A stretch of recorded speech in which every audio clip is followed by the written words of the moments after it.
Let me tell you something most home sellers don't know yet. Selling a home isn't what it used to be. Recently, the National Association of Realtors lost a major lawsuit. We're talking billions in damages. The whole way agents get paid is under fire. Now here's the twist: agents found a loophole. They're still getting paid more in many cases, even after the lawsuit. They shifted the game. They're just doing it differently now, behind the scenes. And that's why I'm making this video. Because if you're thinking about selling your house, you need to know what's going on. Most sellers walk into the process blind. They trust the system, but the system is changed. And if you don't know how to protect yourself, it could cost you thousands. This isn't a scare tactic, it's a wake-up call. I've been in real estate long enough to see when the industry shifts, and right now it's shifting fast.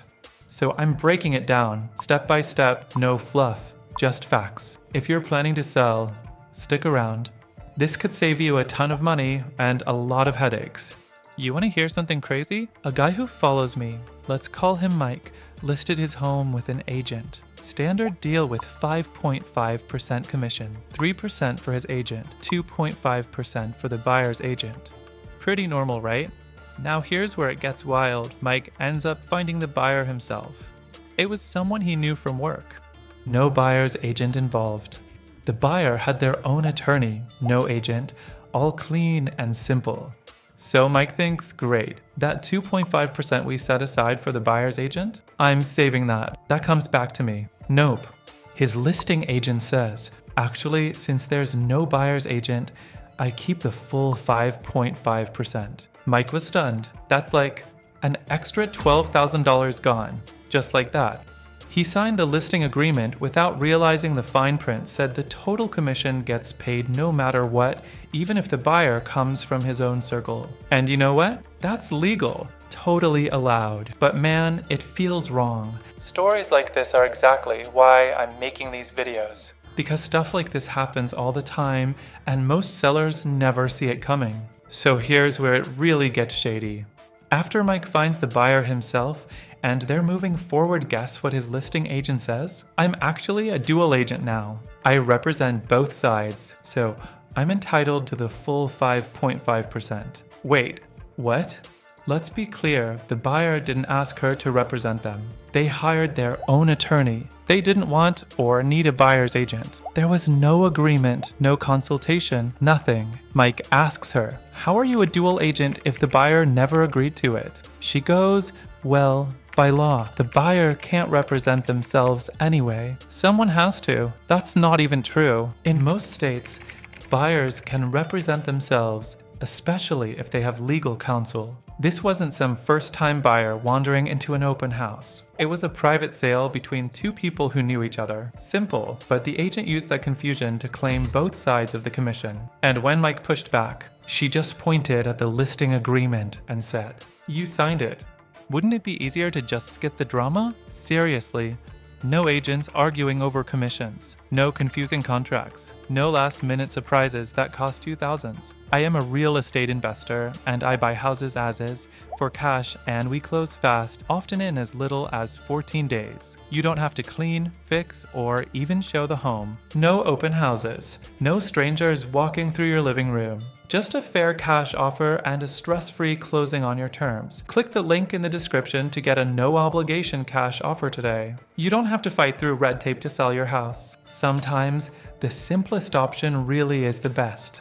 You know what's crazy? A lot of agents are taking advantage of all the confusion after the NAR lawsuit. Here's what they're doing. Some listing agreements still have that old commission structure baked in, 5 or 6% total, split between buyer and seller agents. But now, with all these changes, some buyers don't even bring an agent anymore. They come with a lawyer, or they go solo. And instead of giving that unused commission back to the seller, the listing agent just keeps it.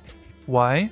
Because technically, the contract doesn't say they can't. And most homeowners, they have no idea what they're signing. I've seen cases where the agent barely lifted a finger for the deal, didn't find the buyer, didn't negotiate anything, and still walked away with the full check. It's not illegal, but it sure feels shady. And it's happening a lot more now because the rules are changing and people don't know what to look for. That's why sellers need to be extra careful right now. Ask questions, read the fine print, and don't assume the agent's gonna look out for you, because some of them just looking out for that full commission. Most home sellers don't really understand what they're signing when they list their property, and that's not an insult. It's just reality. These listing agreements are packed with legal language, percentages, and conditions most people gloss over. But hidden in those pages are the exact details that decide who gets paid and how much. Sellers assume that if a buyer comes without an agent, they won't have to pay that extra commission. Makes sense, right? No agent equals no fee. Well, not always. I've seen situations where the listing agent pockets the buyer's agent commission even when there was no buyer's agent. The buyer came directly. Sometimes it was a friend, a neighbor, or someone who saw the for sale sign and called the seller directly. But the contract? It didn't specify what happens in that case. So the agent says, well, technically, I'm a dual agent now, even if they never spoke to the buyer once. No advice, no negotiation, nothing. Just collecting a bigger check because of a vague clause. Here's the kicker, most sellers don't even realize this can happen. They're so focused on getting the house sold, they don't question what those commission lines actually mean. That's why I tell every homeowner this. Slow down, read the agreement, and ask the tough questions before you sign anything. What exactly happens if you find the buyer yourself? What if the buyer doesn't use an agent? Who gets paid and how much? If your agent can't give you a clear, honest answer, you might want to rethink working with them. Look, real estate laws are changing. A 30-minute legal review could save you thousands of dollars. You worked hard for that equity. Don't give part of it away because of a technicality. Here's how to tell if your agent might not be on your side. They avoid talking about commission details. Ask them, what happens if I find the buyer myself? If they change the subject or say, we'll figure it out later, that's a problem. You deserve to know how much you'll actually walk away with. No surprises at closing. They rush you to sign. If they're pushing papers in front of you saying, just sign here, we'll handle the rest, slow down. You should never feel pressured. A good agent gives you time to think, ask questions, maybe even get a second opinion. They call everything standard. When you hear, don't worry, it's a standard contract, that's a red flag. Standard for who?